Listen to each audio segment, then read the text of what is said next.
I am 60 years old, and I tried to understand modern dance. It turned out to be more of a comical performance than anything remotely elegant or graceful.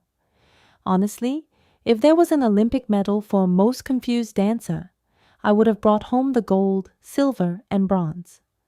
It all started with my determination to keep up with the times and stay active. My granddaughter told me, "Grandma, you should try modern dance. It's all about expressing yourself and having fun." I thought, how hard can it be?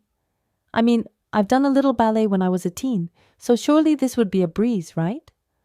Oh, how wrong I was. The first lesson began on a bright Monday morning. I arrived at the studio, feeling both excited and a bit anxious. The room was filled with young, flexible dancers who bounced around like rubber bands. The instructor, a lithe woman in her 20s with a kaleidoscope of tattoos, greeted me enthusiastically. "Welcome. Modern dance is all about expressing your emotions freely. No rules, just flow." I nodded, trying desperately to look like I belonged, while secretly wondering if my joints would survive the day.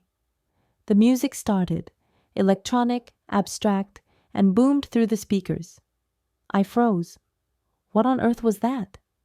As the instructor casually demonstrated a move involving swaying your arms in the air, then twisting and dropping to the floor, my mind screamed, "Am I supposed to do that too? For how long?" I gave it my best shot. I swayed, I twisted, and tried to drop to the floor without cracking my ribs. In reality, it looked like a confused octopus waving goodbye while trying to sit down awkwardly. The instructor clapped brightly and said, "Yes, feel the energy, embrace the chaos." Embrace the chaos? I felt like a giraffe on roller skates. At one point, we were told to let our bodies tell a story. I tried to remember any life story that could be translated into flailing limbs and awkward jumps. The best I could come up with was a confused woman trying to find her keys in the dark. The other dancers twisted and moved like graceful willows swaying in a breeze. Meanwhile, I kept accidentally stepping on my own feet. One of the younger girls quietly asked if I wanted a moment to catch my breath, but somehow I managed to nod while mumbling, "I'm good, I'm good," even though my lungs were staging a full rebellion. Halfway through, the instructor introduced something called floor work. The phrase sounded elegant until it meant we had to roll, lie on the ground, and then somehow gracefully pop up without looking like a clumsy turtle flipped on its back. I attempted this maneuver and ended up rolling off the mat and into a stack of mats on the side, producing a series of sound effects that had even the instructor giggling behind her hand. The climax of my performance came during a free expression segment. We were to close our eyes and move however we felt. I closed my eyes, thought of my younger, limber self, and tried to recreate any dance move I remembered. What emerged resembled a cross between a flapping bird, a surprised cat, and a malfunctioning windmill. My arms waved wildly, my legs kicked out unpredictably, and I almost tripped over my own feet. When I finally opened my eyes, the entire class was staring at me with wide grins. My face was beet red, and I could hear a few snickers. The instructor came over, patted me on the back, and said, "You have great energy. That was the highlight of the class." Great energy? I think my highlight was providing amusement.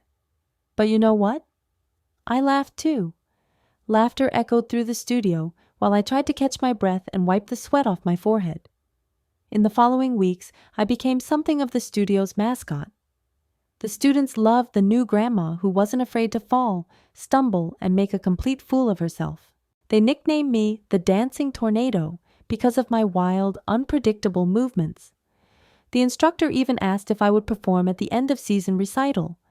I almost said no, but then I realized if my dance was going to be comical, why not take center stage and own the fun? I practiced my moves, the wild bird windmill combination, and decided to wear my brightest, most ridiculous outfit for effect. The night of the recital arrived. Backstage, I was ridiculously nervous, but as soon as the music started, I threw myself into the performance with wild abandon. The audience loved it.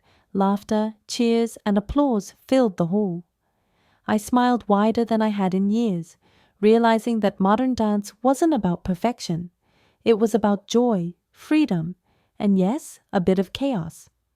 So now, when anyone asks about my modern dance experience, I say, I'm 60 and I tried to dance.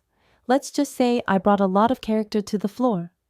And though my moves might never top the charts, I wouldn't trade those hilarious moments for anything. In fact, I'm already signed up for the next session, because at 60, why not turn every stumble into a laugh and every fall into a dance?